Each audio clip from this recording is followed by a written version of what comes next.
సమస్యలు చెప్దామని వచ్చారు, చెప్పే ఛాన్సే లేకపోయింది. అన్ని సమస్యల్ని తానే వివరించారు సీఎం. ఇంకే ఉంది పారిశ్రామికవేత్తల్లో ఆనందం, రెట్టించిన ఉత్సాహం. కేసీఆర్ పై ప్రశంసలు కురిపిస్తూ తమకేం కావాలో చెప్పారు వాళ్ళు. కొత్త రాష్ట్రం, కొత్త ప్రభుత్వం, ఎన్నో ఆశలు, మరెన్నో అంచనాలు. పర్మిషన్ల నుంచి ప్రొడక్ట్ డిస్ట్రిబ్యూషన్ దాకా అన్నింటినీ ముఖ్యమంత్రి ముందు పెట్టారు పారిశ్రామిక సంస్థల ప్రతినిధులు. సర్కార్ ఏం చేయాలో, తమకేం కావాలో క్లారిటీగా చెప్పారు. విలువైన సూచనలు, సలహాలు కూడా ఇచ్చారు. పవర్ సప్లైలో పరిశ్రమలకు ఫస్ట్ ప్రయారిటీ ఇవ్వాలని ముఖ్యమంత్రిని కోరారు. We are proposing a 10-point agenda, sir, for the new state of Telangana that will lead to attracting investments, Telangana becoming the best investment destination, ease of doing business. Again, we should be the best. Skills capital of India, Hyderabad should be the skills capital of India.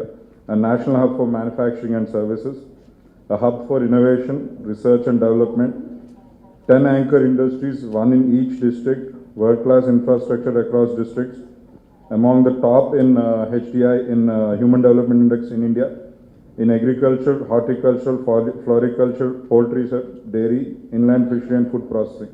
Special focus on power to small industries, because that is what is shutting down a lot of these industries. Ability for them to work on bund days, special permissions, and of course being a woman, a special encouragement to women-based industries. Infrastructure, power, పరిశ్రమలకు security కల్పించాల్సిన అవసరాన్ని గుర్తు చేశారు మరికొందరు ప్రతినిధులు. బడ్జెట్లో పరిశ్రమలకు నిధుల పెంపు, దాట్ సవరణలు చేయాలని సూచించారు. 50% of the jobs are created by new companies. This is absolutely documented. It might surprise many people. 40% of the jobs are created by existing companies. So the result is that we need to have new companies. New startup companies are very important. Government of India also came forward with this 10,000 crore plan, sir, right now for innovation, startup, entrepreneurship and so on and so forth. తారక రామారావు గారితో మాట్లాడుతున్నాం మేము. మీరు కూడా దయచేసి దానికి ఇంకా ప్రోత్సాహం ఇస్తారని చెప్పి నేను ఆశిస్తా ఉన్నాను. దళిత పారిశ్రామికవేత్తలకు ఇవ్వాల్సిన ప్రోత్సాహకాలపై డిక్కీ ప్రతినిధి రవికుమార్ మాట్లాడారు. పరిశ్రమలకు తక్కువ ధరకు భూములు, ట్యాక్స్ తక్కువగా ఉండాలని కోరారు. పరిశ్రమల కోసం కూడా స్టేట్ లెవెల్ బ్యాంకర్స్ కమిటీని ఏర్పాటు చేయాలని సూచించారు. అమెరికా అభివృద్ధి చెందడానికి అక్కడ ఉన్నటువంటి నల్ల జాతీయులు బ్లాక్ క్యాపిటలిజం అనేటటువంటి కాన్సెప్ట్ని తీసుకురావడం జరిగింది.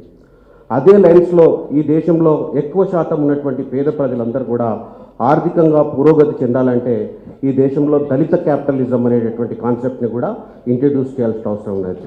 ఏదైతే కంపెనీలో ఎవ్రీ ఇయర్ గ్రోత్ రేట్ ఉంటుందో, ఒక 10% గ్రోత్ రేట్ ఉంటుంటే ఆ 10%ని ఎస్సీ ఎస్టీ ఎంటర్ప్రీనర్స్కి ఇచ్చే విధంగా చేయగలిగినప్పుడు తప్పకుండా ఆ యొక్క ఎస్సీ ఎస్టీ ఎంటర్ప్రీనర్స్కి అవకాశాలు లభిస్తాయి సార్.